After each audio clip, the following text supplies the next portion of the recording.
In this video, I'm going to show you how I used Alexa skills to calculate feeds and speeds for my CNC. Hey Alexa, ask DIY engineering to calculate feeds and speeds for my Shapeoko. What material do you want to mill on the Shapeoko? Stick around.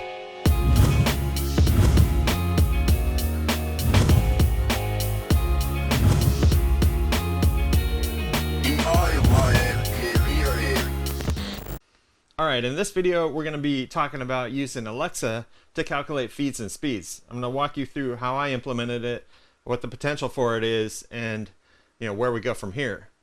But before we get there, let's talk about feeds and speeds. So feeds and speeds have been, I've been using CNCs for maybe 7 years now, and it's always been a challenge. And every new machine I get has new capabilities and limitations that need to be considered for when you calculate feeds and speeds.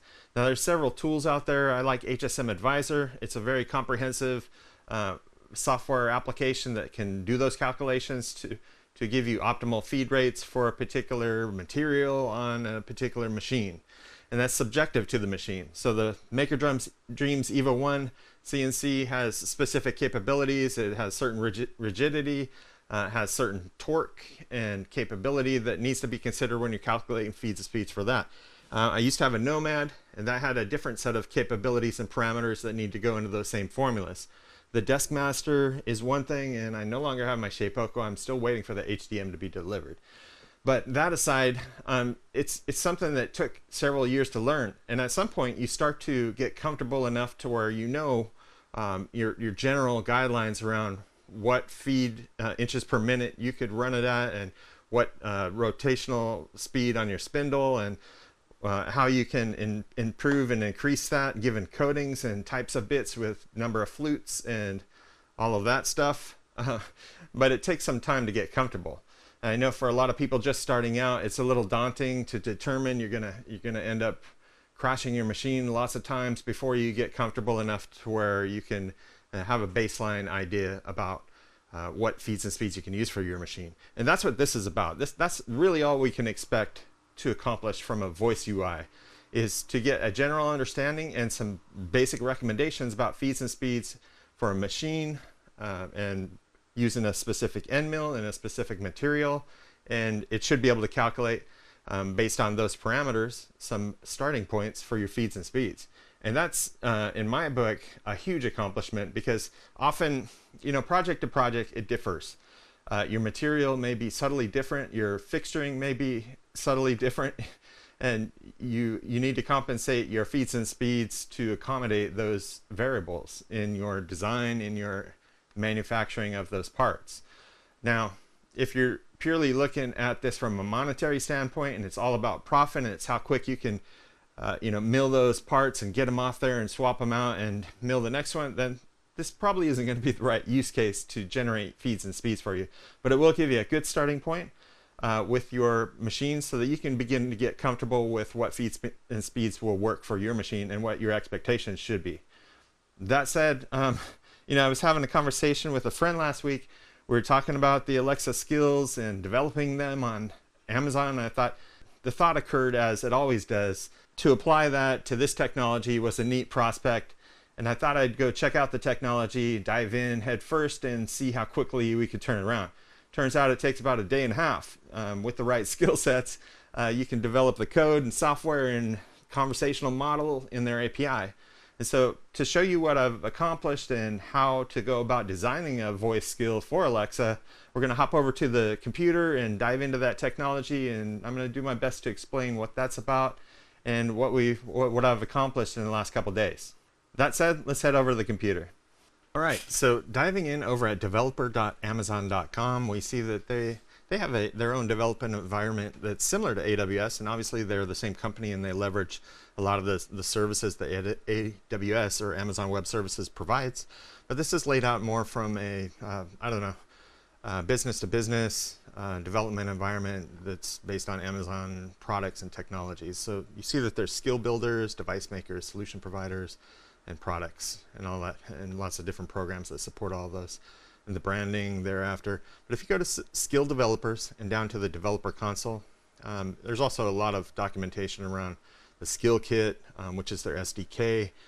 It's Ask or Alexa skill kit, features, documentation, and the developer console. The developer console is really what matters. That's where you can go and create your own skills.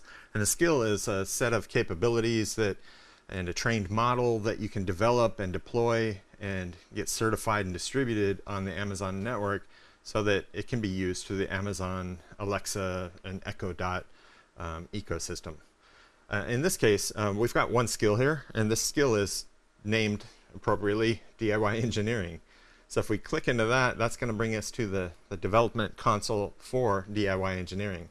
You can see that that's up here, and then there's a number of different areas within that developer console that allow you to build the conversational model and define what that conversation looks like for your skill. Then there's a section to code, which is where you develop the Lambda, and that's the software implementation of the logic to support your communication model.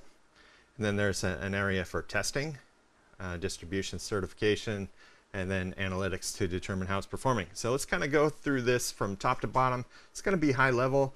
It's useful to give you some exposure. Probably not enough information for you to dive in, but like I said, this took about a day and a half to grapple with and get up to speed. So it's pretty straightforward. It's just a matter of learning all of the metaphors and communication metaphors and constructs that they've been able to design around this SDK to be able to programmatically and configuration wise define that interaction, which is really kind of cool. So we'll start off at the top under the custom tab. You see there's custom models and tools. Custom tab has invocations, and an invocation you can think of as something that the user is going to say to initiate the conversation for us. And for us, that means, hey, DIY engineering, let's calculate feeds and speeds. So something like that. So in this case, our invocation is DIY engineering. So if you say, Alexa, ask DIY engineering, it'll automatically open up that conversation and my skill set to then respond to the user's inquiry. Lots of other things. Now keep in mind, this skill that I've developed hasn't been certified or distributed because I still have some data on the back end that I need to collect and aggregate and upload in a spreadsheet in order to be useful to the broader community. For now, it's just got a few entries in there for me to test with, and I'll explain that as we get to that part. But once it is distributed and certified, there's these skill launch phrases that allow you to circumvent the DIY engineering. So you could just say, hey, Alexa, calculate feeds and speeds for me, and it'll automatically know, hey, that's DIY engineering's launch phrase, so let's go ahead and send it over to that skill set. And so those are really powerful. I think you get up to like 5 launch phrases once it's published, and then you can also immediately launch intents. And an intent is an inquiry that maps directly to a capability that your skill can provide. So in this case, DIY engineering is going to be calculating feeds and speeds for machines. And so to define what all of that is, we start with the interaction model. And when we think about interaction model, it's what the conversation will look like between that user and the Alexa and my skill when they're requesting the feeds and speeds to be calculated. And those are called intents. So if you go there are a number of default intents. You can see like cancel intent, help intent, stop intent, navigate home intent, fallback intent. So those are all defaults. You don't have to add those. Those are automatically added by Amazon when you create the skill. The ones that I did add, there's a calculation intent. So there's a phrase that the user may say, which are, in this case, in this world, they're called utterances or user utterances that will indicate that they're interested in calculating feeds and speeds. I've added a few other intents like recalculate intent, which is when I hear them say something like, can you recalculate that for aluminum? Or can you recalculate that for wood? Then it knows to use the last settings, but then just change the material or change the end mill or something of that nature. So I've added some functionality to make the conversation a little bit more dynamic and constructive. And I've also added an intent to repeat the last response intent. So there's a lot of information going back and forth here between Alexa and the person, and that's called, they refer to it as cognitive load. And so in this case, feeds and speeds are a lot of cognitive load. So, I mean, but I would say that this type of a request to calculate feeds and speeds doesn't have to have a large cognitive load, but there's a few variables that we need to know about in order to even make a recommendation for feeds and speeds. And so when we look at the calculation intent, they have these parameters or variables for each intent, and they're called slots. They're referred to as slots.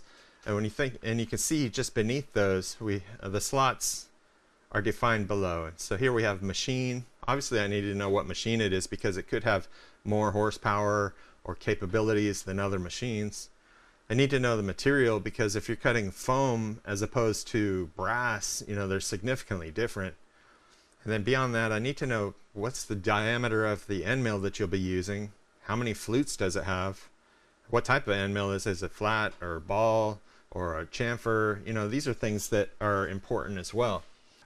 Deciding what slots I would need to add to the intent, there was a bit of diminishing return. Obviously, you don't want to have them to say 100 different parameters that you would need to fill out HSM Advisor to get a calculation. But I want just enough to where it's valuable, it's actually doing a good calculation, and it's realistic. So once you have the flute, the diameter, the end mill type, then it's operation. Are you slotting? Is it 100% engagement? Is it adaptive? Or should we generate conservative values that you can just kind of use as a ballpark? And so that's what operation is. So when you think of slots, those are basically the variables that I need to know, and each of these can be required or not, and they can have multiple values or not, and those are the variables that will go into me calculating feed and speed. And so for this intent, calculating feeds and speed, then you define what those slots are. And with all those slots, there's a capability to determine how Alexa responds to it and how it carries the conversation for you. So the Alexa API and hardware is very capable of the flow of the conversation, and for each of these slots you can determine, so like if we look at the edit dialog for machine, you can determine what they can say. They can say my machine, my Shapeoko mill, my or the Shapeoko mill, or a Shapeoko machine, or the Shapeoko CNC. These sort of things allow some flexibility in how you can interact with Alexa. There's also validations for each of these slots, which is determining that what kind of value can you accept for it. In this case, we're accepting only the slots defined slot type values, and if they don't select one of those, then how does Alexa respond? How should it? And in this case, it's what's the name of the desktop CNC you'd like to calculate feeds for? It's just kind of reiterating that conversation. If we step back to the intent, there are a lot of utterances, and so these are potential interactions with the user that the user could say that this intent should consider. And so I've entered up to 41, and if you look at all of those, you can say calculate feeds and speeds for a material. So calculate feeds and speeds for wood. That's great. That starts the conversation, but she's going to ask you a lot of other questions to fill in those other slots. Well, what type of machine would you like to calculate them for? What type of end mill are you using? So on and so forth. But you could, if you were very engineering and dry and you wanted to carry that cognitive load, you could say calculate feeds and speeds for wood on the Shapeoko using a 1/8 inch 2-flute flat end mill for conservative operations. And she'll accept all those parameters, won't ask any questions, and will generate and calculate the feeds and speeds and tell it to you back. In most cases, you're not going to be as thoughtful and as well planned. I know when I'm sitting here and I'm designing something and I'm generating toolpath operations, I may not have all of that in mind, so I'm happy with just having a longer conversation. So I may say, calculate feeds and speeds for the Shapeoko, and then let Alexa ask all of the remaining questions to get all of the remaining data so that then she can ultimately calculate the feeds and speeds. Now keep in mind, the feeds and speeds that she will calculate are going to be drawn from a table of data of feeds and speeds for different machines that I've collected and incorporated into a spreadsheet. So it's extensible. I can add, any machine or any feeds and speeds for any type of material and all that fun stuff. But it all starts with this. So defining what those intents are. So the calculation intent is by far the main one. It does all the heavy lifting. It's conversational. But for the most part, Alexa's going to drive the dialogue. And the auto delegation is a feature that allows Alexa to determine, hey, I already know machine, I know material, and she can delegate and bounce back and forth to get all of the remaining information to make the calculation. And so if you look at diameter, she has options of what she could say. If she knows that I want a flat end mill, but I haven't answered what the diameter is, then she can say, what size is the flat end mill you'll be using? You can say things like 1/8 or 3 millimeters. Or if she doesn't know what the end mill type is, then she'll say a generic response, which is, what size end mill will you be using? You can say things like 1/8 inch, 3 millimeters, or 1/2 inch ball end mill. And then the responses of what the user says when she asks that question is, they could say a 3 millimeter flat end mill. They could respond with, it's a 2 millimeter ball end mill. So there's a number of responses. This is just 1 through 5 of 11. So there's, you're really defining what the user can utter, or the utterances, in response to Alexa's prompts to fulfill the requirements for an intent. That's a lot of information. It's like drinking from a fire hydrant, right? But ultimately, you define those intents through this model. We did the same thing for Recalculate Intent. And the purpose of this intent is really to allow you to override any of those values, but not require all of those values. So Recalculate assumes that you've already asked for one calculation, but I could say, recalculate those last settings with a new end mill, or recalculate those last settings for wood, or for foam, or for brass. And it'll use all of the previous settings and only change the ones that I'm asking it to change. Perform a recalculation and then give me new results. That's really kind of neat. So once this model is set up, you save the model, and then you can do additional testing. So intents are just one aspect of it. You can go down and identify annotation sets, and that's when you can generate test sets. You can tell it to use all of those utterances and all of the synonyms and the data types to generate a suite of tests that will prove the model's capability, at least determine if it's functioning at a high rate of accuracy in terms of the dynamic responses that it's able to understand and respond to. So once you have those, you can perform some tests. You can even evaluate the model manually, and that would be like utterance profiler. You could type specific things to test the model to see how it responds to it. And there's also, once it's live, it has intent history. It'll tell you if there are any conflicts, let you define additional slot types. Like for each of the variables that go into the intents, we define diameter type, end mill type, flute type, and these determine, what can people say, and are there synonyms. For example, for flute or for a material, foam is the value, but it also handles styrene and TPU. Acrylic also handles resin and plexiglass. Delrin and plastic. Aluminum or billet aluminum or 6061, it all considers those to be the same thing. So when you're responding to her prompts, this is a way for it to understand with this data type what are valid values to be used as those variables. So with that, beyond that, you can go a little bit more complicated and have multimodal responses, but just know that those intents are what are used to change context in the conversation, and ultimately the responsibilities are the capabilities that the skill is able to provide. So hopefully that's not too complicated to wrap your head around.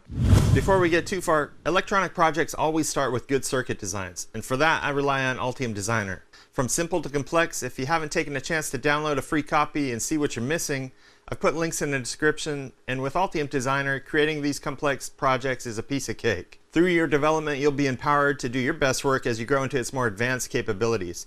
The link in the description below will allow you a free trial version of the software so that you can check it out and see what enterprise class ECAD feels like. Now back to the overview. But once we've defined what that speech and that conversation model looks like, you hop over into the code section.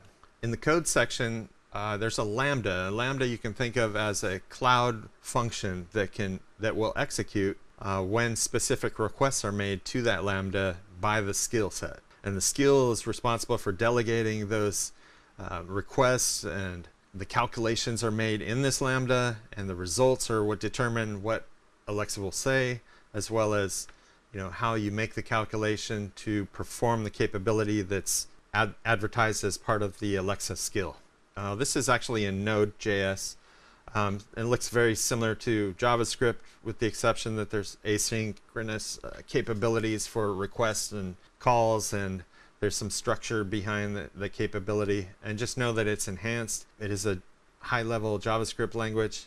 At the top part of the script itself, there's always requirements, right? These are additional libraries and SDKs. In this case, we're using the Ask SDK, which is the Alexa skill SDK. We're also using AWS SDK because we're interacting with DynamoDB to persist some values. We're also interacting with S3 buckets and spreadsheets to query those for these recipes. This persistence adapter is a library that is going to write to DynamoDB for us. Utility is just a reference to this util.js. There's a couple helper methods over there that we'll look at a little bit later. And then we have a AWS S3. Now, we're going to define all of the functions that are implemented to manage the requests that come in from Alexa. But once they're all defined way down at the bottom, that's where we're really going to define the exports. And using the Alexa Ask SDK, we're going to invoke the skill builder to create a custom skill, and then we're going to add some handlers. In this case, we're adding a bunch of handlers to deal with the request handler. You can also do interceptors, which would allow you to perform capabilities before the request handlers are engaged. But just know that this is sort of minimal. We're talking about, this is a skill that's kind of performing a survey. It's an Alexa facilitated survey. Once we have all of the information from that survey, then we can perform the calculations. So if you see these handlers, we're basically going to launch the request handler. That's when the skill is invoked, when somebody says, hey, DIY engineering. So launching the request handler is just a matter of knowing that somebody wants to use the skill, and you can respond with that. Calculation intent handler, that means that they've fulfilled all of the requirements to perform a calculation, and that calculation intent handler is gonna give me all the variables that they provided and give me the opportunity to make that recipe lookup, perform any calculations that I need, and then respond to them through the voice UI to have Alexa tell them what their feeds and speeds are, or handle issues when they ask for things that it's not capable of right now. The recalculation intent is similar to calculating, but it just updates the parameters that they want to change, and then it responds again. Repeat last response intent handler. So that's a nice way that most services I don't find tend to have, that they may give you a lot of information, but there's no way to hear it again unless you ask all those questions again. So this repeat last response handler is a way for you to say, what'd you say, or can you say that again? And Alexa will tell you those results again. There's not a lot of information to write down when she's telling you, but there's a few parameters, and if you're not listening closely, you might miss them. So this is an easy way to get them. The help intent handler is, if you just say help, it'll tell you what you can say so that you know how you can ask her for the calculation. And then all of the defaults, which are the ones that just come with every skill, which is, I want to cancel. Failback means doesn't know how to proceed. Session ended, or intent reflector handler. These are things that just allow you to keep good housekeeping for your skill, if you will. There's also error handler. That's important to trap any conditions that fall outside of proper execution, any exceptions that are thrown or things like that. And then down at the bottom, the last thing I do is set up this DynamoDB adapter, which is something that we'll be able to use for parameters, session parameters and persisted parameters in here, so that Alexa in this skill can remember the last variables and the last machine that you used. And so over time, as this skill evolves and becomes more intelligent, you can add capability. For example, if you launch it and she knows that last time you used ShapeOko, then she can say, hey, do you still want to use the ShapeOko machine, or do we want to start over? So those sort of questions that sort of enhance and add value to the conversation so that the user doesn't have to enter all those same parameters. So knowing that those exports are all of the endpoints basically that the Alexa skill and SDK can call into, we'll go up to the top and see how I implemented those. Before we get there, we'll look at the S3 storage and we'll talk about how that was used and implemented. Now basically, this is a sample example of what a CSV file, comma separated values, text file that's stored on S3. So we have machine, material, diameter, flute, end mill, operation, feed speeds, depth of cut, width of cut. And these are all just like generic feeds and speeds for a specific set of parameters. This is the lookup table that Alexa will use. So if I say I'm generating feeds and speeds for a Nomad, for acrylic, using a 1/8 inch 3 flute flat end mill, and I'm performing slotting, these are the feeds and speeds that she'll tell you. So there isn't a dynamic calculation. These are just general guidelines for starting points for beginners into the desktop CNC world. So this will do it for slotting, adaptive, conservative, and every number of flutes and diameter for every material and every machine that this supports. So we've got the Evo 1, we've got the Shapeoko, we've got the Nomad, the Deskmaster, and a few others. We'll be probably adding machines and profiles in here for any machine that people are willing to provide some sample feeds and speeds for. Now, if you add the parameters in for a combination that this is not in the spreadsheet, then she politely tells you that she's learning every day and to check back soon. And you may have new configurations because this spreadsheet can be added on or updated on the fly. I can include new settings and parameters and feeds and speeds to allow the growth and evolution of this. Developing and deploying new Lambda capabilities to enhance that functionality is a certification and deployment cycle, which is a little bit slower.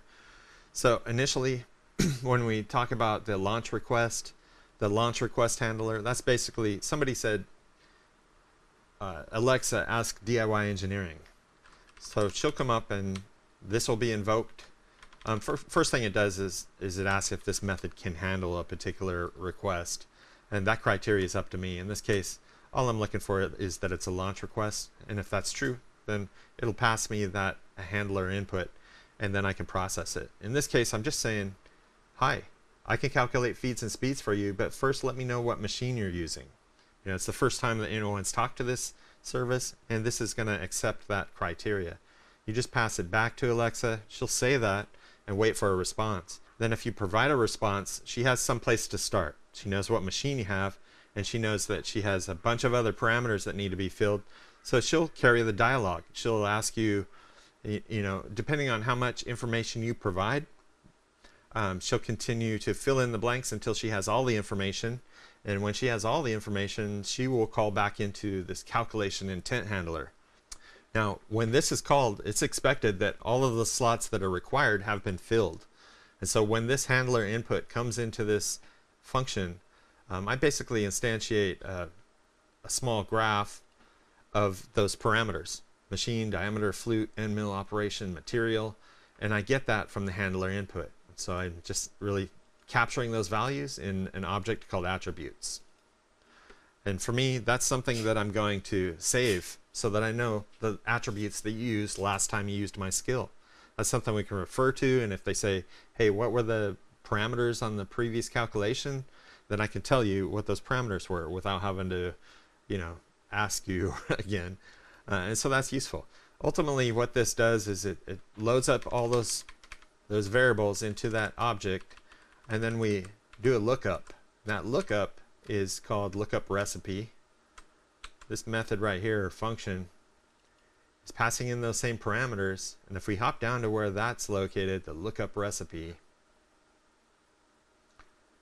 right here, lookup recipe is generating a query for, I believe, AWS Athena to query the S3 CSV file. So it's basically saying select feed speeds, depth of cut, width of cut from that CSV file where there's a match on all those parameters. And so it's pretty straightforward if you're familiar with SQL statements. This is just a SQL statement that's querying that table or that CSV file, if you will. Once it gets that CSV file, it returns it as a comma separated string. Let's hop back up here. When we get that comma separated string back from the lookup, the next thing I need to do is determine whether or not there was a match. If there was a match, then that's great. I can continue with it. And what I do to extract the recipe is basically convert that CSV string into an array, and then I can basically plug it in. What's that? Mad Libs, yeah. All right, so this is just like that old book where you fill in the spaces, the Mad Libs, and you tell a story. So that's all that's going on here. The recommendations are being plugged in with the parameters that came back from that recipe. So this is saying recommendations for the Shapeoko, or what other machine is, running conservative operations on wood using a 3mm flat end mill, require a spindle of 1500 RPM at a feed rate of 24 inches per minute, a step over of 20.25, and a depth of cut of 0.25. So that's it. So we're just plugging this in like a Mad Lib type thing, and ultimately defining it to the speech output variable. And so the recipe is populated in there using all of the values from that object. So operation or machine, operation, material, diameter, flute, end mill, recipe, variables as well. And then ultimately we just will save that as the last response, persist those attributes, and save them off asynchronously to DynamoDB. Over in DynamoDB, we're using, if these are Amazon hosted skills, they come with some free capabilities to DynamoDB and S3 storage that allow you to leverage for this purpose. And then once I save that off in an asynchronous manner, then we just send that speech back, and the user can respond to it. So that's all the intent really is. We just receive all of the parameters that they told us. We do a lookup. We convert it to a recipe, convert it to speech, and give it back to Alexa, and she can continue the conversation with the user. Now, if the user says, hey, recalculate it, then this Recalculate Intent handler is called. In which case, we're doing a little bit of different logic, and that different logic is saying, what do they want us to change about the previous calculation? What values did they provide? Did they say a different material? Did they say a different diameter or flute? Then if they did provide that, then I add that or apply that to the attribute object, which updates it, and then we do the same stuff. We calculate the same recipe. Now, since these two functions are using the same calculation logic, this could likely be abstracted out, obviously, to share it so that that logic only exists in one place and we wouldn't have the redundancy. And in terms of repeating the last intent, if they say, hey, I didn't catch that, or could you repeat that, then she'll repeat it, whatever it was that she said, because when she said it, we're saving it as the last response and writing it out to DynamoDB. Makes it flexible and easy to remember. And then obviously if you call help or you say help, she'll explain how you can calculate feeds and speeds, or you can and it starts by just saying the name of your machine. So I don't know, this is pretty straightforward. All of the remaining functions here for cancel and failback and error handling, they're all pretty basic. The lookup recipe is a little complicated, but that's because it's just doing an asynchronous promise to that service to do the SQL query on the CSV. That's all sort of generic cookie cutter code though, so there's not a lot of complex logic in there. And then the error handler. So that aside, there's a few other files. If we look at utility, there's just a couple methods to get the CSV to array and get an S3 pre-signed URL. These are complicated ways to just prepare the URI to receive the path to the CSV, as well as to any sound files. So you may have noticed in this index, we play a sound when you initiate it, and you can see that here. And to do that, we had to get the pre-signed URI for this ding, so it makes a ding sound before it starts talking, just to let you know that it's been activated. So that's an overview on the code. That's pretty much all that's required. So the model is one component that's tied to the logic, and the logic is a separate component, and those are deployed independent of each other. Alright, so with that, let's hop over into the test environment, and that'll explain and demonstrate how this is actually going to work. For that, I'll need to put my headset on. Using this test environment, we can interact with the device just as you would with a physical hardware device, other than we have to press this mic button to have it hear us. Alexa, ask DIY engineering. Hi, I can calculate feeds and speeds for you, but first, what CNC machine will you be using? CNCowners. What material do you want to mill on the CNCowners? You can say things like foam, wood, hardwood, acrylic, aluminum or brass. Wood. What size end mill will you be using? You can say things like 1/8 inch, or a 3 mm ball end mill. 1/8 inch. How many flutes does the 1/8 inch end mill have? 2. What kind of 1/8 inch end mill will you be using? You can say things like flat, ball, drill or a chamfer. Flat. Okay, one last thing. What operations do you plan to run? You can say slotting, adaptive or conservative. Slotting. Recommendations for the CNCowners running slotting operations on wood using a 1/8 inch 2 flute flat end mill are: a spindle speed of 16,000 revolutions per minute, at a feed rate of 30 inches per minute, a step over of 0.25, and a depth of cut of 0.025. Subscribe to DIY Engineering on YouTube for more tips. So there you go. Basic walkthrough. That was me supplying the minimal information to her, and she prompts me for all of the parameters that ultimately she needs. You can make it as complex as you like. I could provide a more robust request up front. I could say something like, calculate feeds and speeds for my CNCowners for wood using a 2 flute flat end mill. Recommendations for the CNCowners running slotting operations on wood using a 1/8 inch 2 flute flat end mill are: a spindle speed of 16,000 revolutions per minute, at a feed rate of 30 inches per minute, a step over of 0.25, and a depth of cut of 0.025. Alright, so I think you get the idea. The interaction's a little rough. I'm working on it, but the basics are there. So let's go back to the table and kind of wrap this up. Alright, so in a nutshell, if you're not technically inclined, this might have been overkill, but I think it's an interesting application of the technology for something that's pretty useful, at least for me in my shop. Project to project, feeds and speeds change. Machine to machine, they change and differ. So it's important and easy to have a quick lookup and interaction with Alexa to provide a baseline calculation for some of those toolpath operations. Saves me a lot of time, and I don't have to be the master of every machine and every parameter if I can rely on her to do the lookup for me. There you go. Not bad, right? Kind of a neat application of the technology, and it has potential, right? We can build out that spreadsheet and include additional machines and parameters, feeds and speeds, rates to get people started. If you just picked up a CNC, then it may be the right tool to help with that. But this is a good start in the right direction. So let me know if you have a machine that you want the compatibility with. Send those feeds and speeds my way. I'll include them in the table.